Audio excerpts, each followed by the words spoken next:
Exercice 6, ça va être pareil pour le 7, c'est le premier exercice de manipulation de la loi normale. On va juste du coup apprendre à manipuler les lois normales et on verra dans les exos après le 7 comment quelques exemples d'application de la loi normale sur des cas plus ou moins concrets.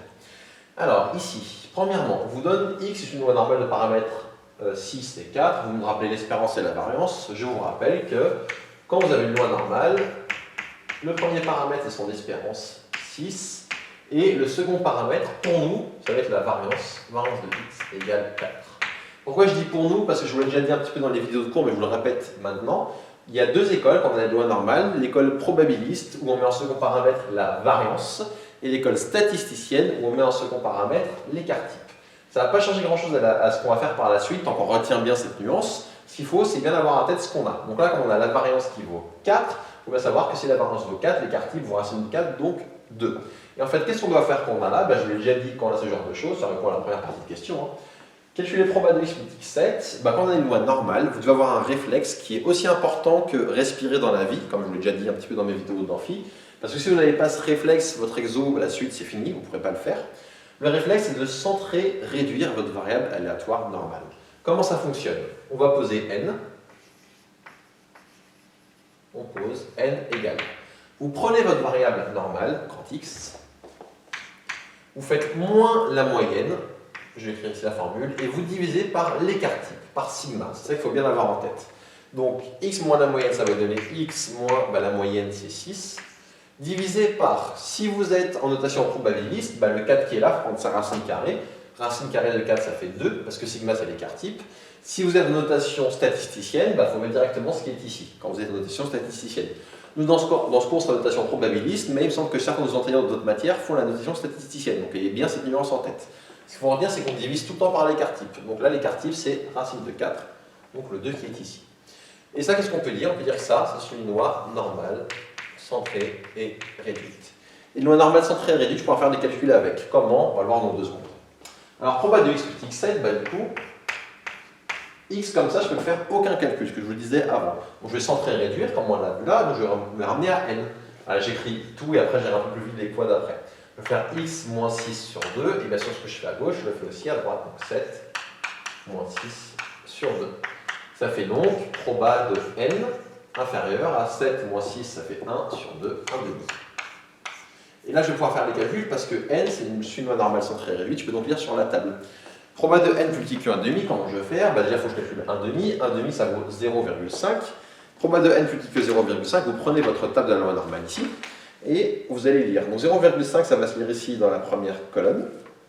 Vous arrivez ici à 0,5, et comme c'est 0,5 pile, vous allez juste à côté. 0,500, donc 0,50 si vous préférez. Et 0,50, si vous regardez bien, ça fait 0,6915. Je vous invite à avoir votre table sous les yeux, et à vérifier que quand vous cherchez dans la table 0,6915, ça correspond bien à 0,5 ici et au 0 qui remonte ici. Donc je ne fais pas très visuel pour le coup, mais ça va vous permettre de. Normalement, vous allez pouvoir chercher ici. Et ça termine ce calcul. Donc là, il n'y a rien d'autre à faire ici. Une fois que j'ai centré, que j'ai réduit, ça se calcule directement. Regardons pour en dessous. Alors, en dessous, je vais avoir le même genre d'idée. Je vais centrer et réduire. Donc quand je centre et que je réduis, je fais moins 6 et je divise par 2. Je vais avoir ici 2 moins 6 divisé par 2. X, quand je centre et que je le réduis, je vais l'appeler n, et je vais avoir 3 moins 6 divisé par 2. Ça va vous donner proba 2. 2 moins 6, ça fait moins 4. Moins 4 divisé par 2, ça fait moins 4, ça fait moins 2, pardon. Et ici, je vais avoir plus petit que n. 3 moins 6 moins 3, divisé par 2, ça fait moins 3,5. On va écrire moins 1,5.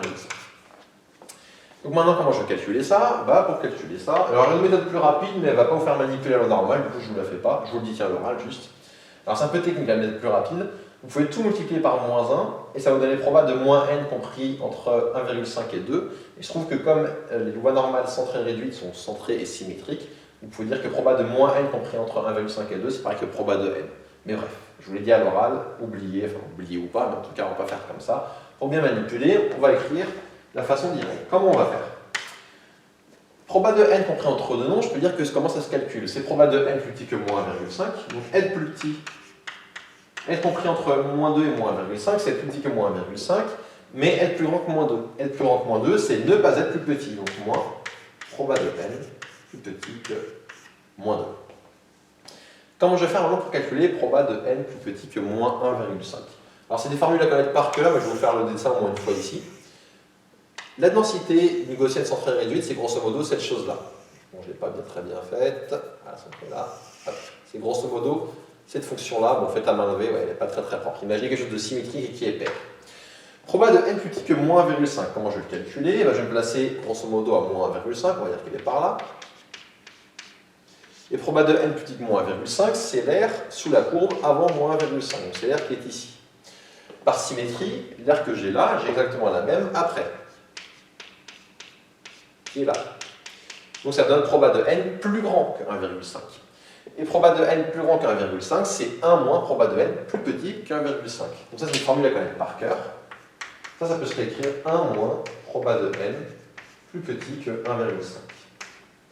Moins, bah là pareil, hein, proba de n plus petit que moins 2, c'est 1 moins proba de n plus petit que 2. Pourquoi j'ai fait ça? Parce que là, dans ma table, je ne peux pas lire moins 1,5 et moins 2, parce que ce sont des valeurs négatives. Et que dans ma table, je n'ai que des valeurs positives qui vont entre 0 et 2,99 pour une précision de 2 chiffres après la virgule, et sinon entre 3 et 4,9 pour une précision d'un chiffre après la virgule. Et donc, là, maintenant, comme ça, comme 1,5 et 2 sont dans ma table, je vais pouvoir faire mes calculs.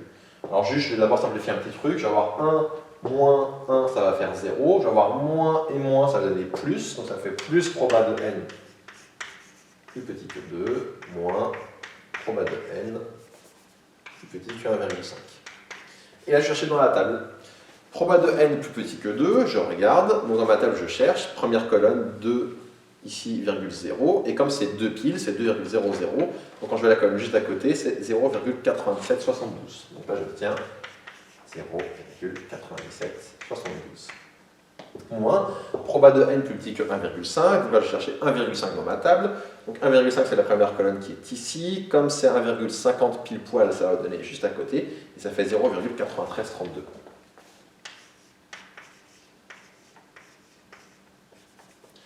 Et ça peut se calculer, ça fait 0,44. Donc voilà la proba qu'on avait ici. Donc le but de cet exo, c'est de voir voilà, une première approche de cette loi normale, manipuler pour une première fois, juste en sachant lire la table et en ayant ce genre d'astuce. L'exo suivant, ça va être un peu le même genre d'idée, on va prendre juste 2-3 choses nouvelles en plus.